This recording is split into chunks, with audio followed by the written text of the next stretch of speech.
As-tu déjà vu un entraîneur qui se vante de contrôler les matchs comme s'il manipulait des pièces d'échecs, admettre publiquement qu'il existe un joueur qu'il n'a jamais réussi à comprendre? Eh bien, c'est exactement ce qui vient d'arriver. José Mourinho, le stratège qui a transformé la tactique en art et le vestiaire en champ de bataille, s'est rendu devant Lionel Messi. Et il ne l'a pas fait avec des phrases diplomatiques ni des éloges génériques. Il l'a fait avec une sincérité désarmante, avec une déclaration qui fait déjà partie de l'histoire. Messi est né avec tout, et il sait déjà tout.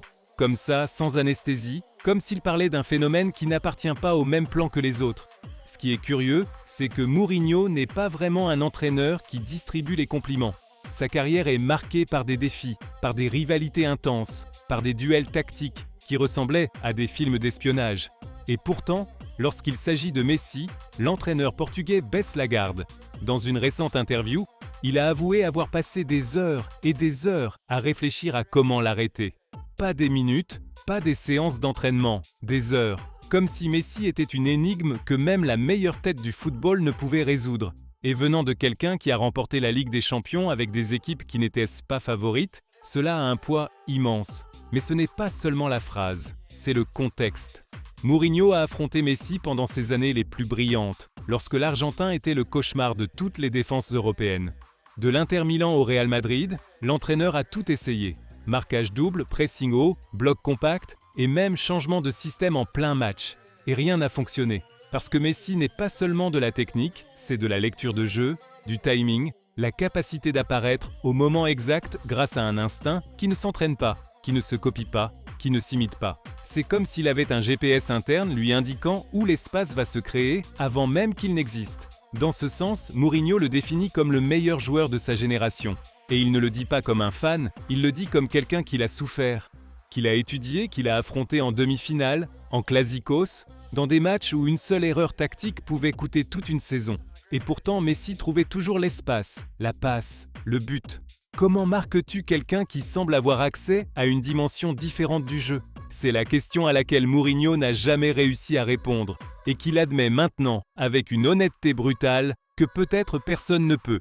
Réfléchissons maintenant sous un autre angle. Que signifie le fait que l'un des entraîneurs les plus titrés du XXIe siècle dise que Messi n'a pas besoin d'être entraîné, qu'il sait déjà tout, que même lui pourrait apprendre de l'Argentin? C'est une déclaration qui casse la logique du football moderne, où tout est analysé, mesuré, disséqué. Messi échappe à cette logique. Non pas parce qu'il ne s'entraîne pas, mais parce que son talent opère sur un autre plan, comme si le football lui avait été révélé dès l'enfance, comme si chaque action que nous voyons au ralenti, lui la traitait en temps réel. Et voici le point qui nous oblige à nous arrêter et réfléchir. Combien de fois avons-nous vu Messi faire des choses qui n'ont aucune explication tactique? Des buts depuis des angles impossibles, des passes sans regarder, des dribbles dans des espaces où il n'y a littéralement pas d'espace. Mourinho l'a vécu depuis le banc, mais nous l'avons vu depuis les tribunes, à la télévision, depuis notre âme. Et chaque fois qu'il le faisait, nous nous posions la même question. Comment a-t-il fait ça? Comment quelqu'un peut-il continuer à nous surprendre après 20 ans de carrière? Et c'est là que la réflexion devient inévitable. Parce que si Mourinho, avec toute son expérience, tout son ego, toute son histoire, se rend devant Messi, que reste-t-il pour nous autres? Peut-être comprendre qu'il existe des joueurs qui ne s'expliquent pas, qui se ressentent, qui se savourent, qui s'apprécient. Parce que Messi n'est pas seulement le meilleur de sa génération, c'est le joueur qui a redéfini ce que signifie être décisif. Pas pour les titres, pas pour les records, mais pour la manière dont il a transformé le jeu. Et si quelqu'un doute encore de son impact, il suffit de regarder les paroles de Mourinho.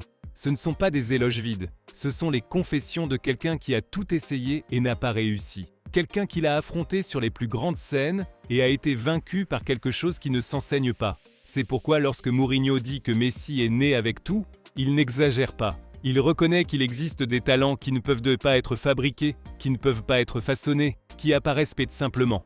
Et lorsqu'ils apparaissent, le football change. Maintenant, je te pose la question. À toi qui es de l'autre côté, penses-tu que Messi est réellement le joueur le plus difficile à marquer de toute l'histoire? Ou y a-t-il quelqu'un qui s'en rapproche en termes de déséquilibre pur?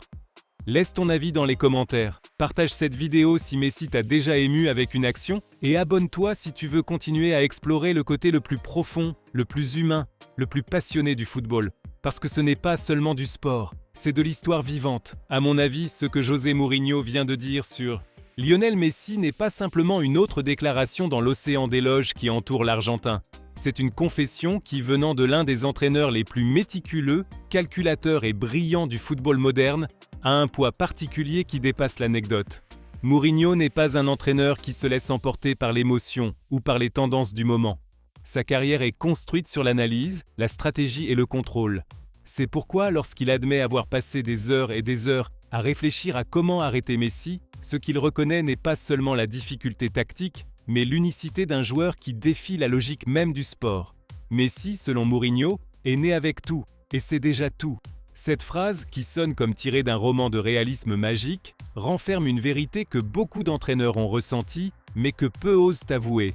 Il existe des joueurs qu'on ne façonne pas, qu'on ne corrige pas, qu'on n'entraîne pas au sens traditionnel. Messi est l'un d'eux. Sa capacité à lire le jeu, anticiper les mouvements, trouver des espaces invisibles et exécuter avec une précision chirurgicale fait de lui un phénomène qui ne correspond pas au schéma habituel. Et cela, dans un football de plus en plus dominé par les données et le contrôle, est profondément perturbateur.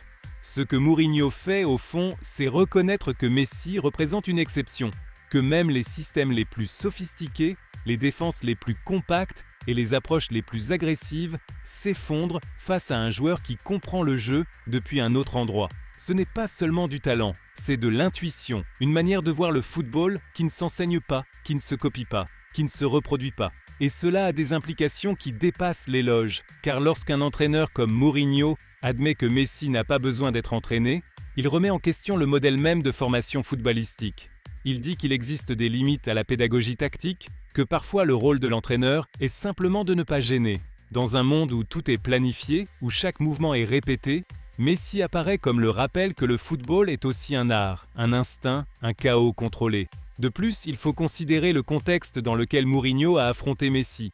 Pas dans des matchs mineurs, mais dans des classicos, des demi-finales de Ligue des Champions, dans des scénarios où chaque détail compte.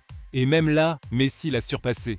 Pas par la force, pas par la vitesse, mais par l'intelligence, par cette capacité à apparaître là où personne ne l'attend, à faire ce que personne n'imagine, à transformer l'impossible en routine. C'est pourquoi ce qui est arrivé n'est pas seulement un compliment, c'est une reddition. C'est la reconnaissance que, dans un football de plus en plus mécanisé, il existe encore un joueur qui demeure imprévisible, humain dans son génie, mais inatteignable dans son impact, et qui, même pour les plus grands stratèges, reste un mystère. Messi n'est pas seulement le meilleur de sa génération, c'est le joueur qui nous oblige à redéfinir ce que signifie marquer, contrôler, neutraliser.